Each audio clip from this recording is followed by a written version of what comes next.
Hi అండి, నమస్తే. Welcome back to our cooking blog. ఈరోజు రెసిపీ బాలామృతం పిండితో హెల్దీ రెసిపీ చేయబోతున్నాను. అవి హెల్దీ సున్నుండలు చేయబోతున్నాను. అవి ఈ విధంగా నేను చేసినట్లుగా చేస్తే పిల్లలు రోజు ఒక్కటి తిన్నా చాలా హెల్దీ. నేను చేసిన విధానం చూపించబోతున్నాను. నేను బాలామృతం పిండి 2 కప్స్ తీసుకున్నాను. 2 కప్స్ కూడా మిక్సీలో వేసుకుని మెత్తగా గ్రైండ్ చేసుకున్నాను. ఇలా గ్రైండ్ చేసిన పిండిలో మనం 1 కప్పు కోరుకున్న బెల్లం తురుము ఇందులో వేసుకోవాలి. ఇప్పుడు రెండు కలిపి బాగా మెత్తగా గ్రైండ్ చేసుకోవాలి. బాలామృతం పిండి చాలా స్వీట్గా ఉంటుంది కాబట్టి నేనైతే 1 కప్పు బెల్లం వేసుకున్నాను. నేను తీసుకున్న క్వాంటిటీకి అంటే 2 కప్స్ పిండి తీసుకుంటే 1 కప్పు బెల్లం అయితే సరిపోయింది. ఇంకా బెల్లం ఎక్కువగా తినేవాళ్ళు ఇంకా కొంచెం ఎక్కువ క్వాంటిటీ కూడా తీసుకోవచ్చు. కాచిన నెయ్యిని కొద్దిగా వేసుకుంటూ మొత్తం పిండి అంతా కలిసే విధంగా మొత్తం కలుపుకోవాలి. కొంచెం తక్కువైంది అనుకుంటే ఇంకా కొంచెం నెయ్యి యాడ్ చేసుకోవచ్చు.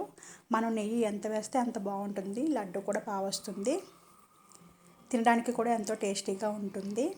ఈ విధంగా చేస్తే పిల్లలు పెద్దవాళ్ళు కూడా ఎంతో ఇష్టంగా తినచ్చు. అంత బాగుంటుంది సున్నుండ. సో రోజు ఒక్కటి తిన్నా చాలా హెల్దీ అండి ఇది. ఈ విధంగా సున్నుండలు చేసి పెడితే పిల్లలు ఎంతో ఇష్టంగా తింటారు. హెల్దీ వస్తుంది. అలాగే టేస్ట్ కూడా చాలా బాగుంటుంది.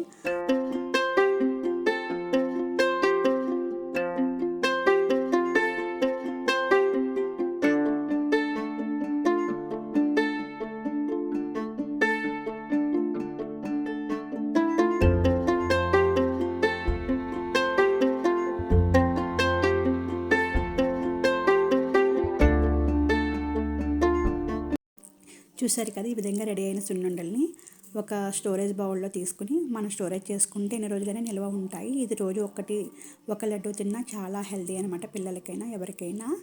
సో నాకు ఈ విధంగా నచ్చింది. నేను ఈ విధంగా ట్రై చేశాను. మీకు నచ్చితే మీరు ఈ విధంగా ట్రై చేయండి.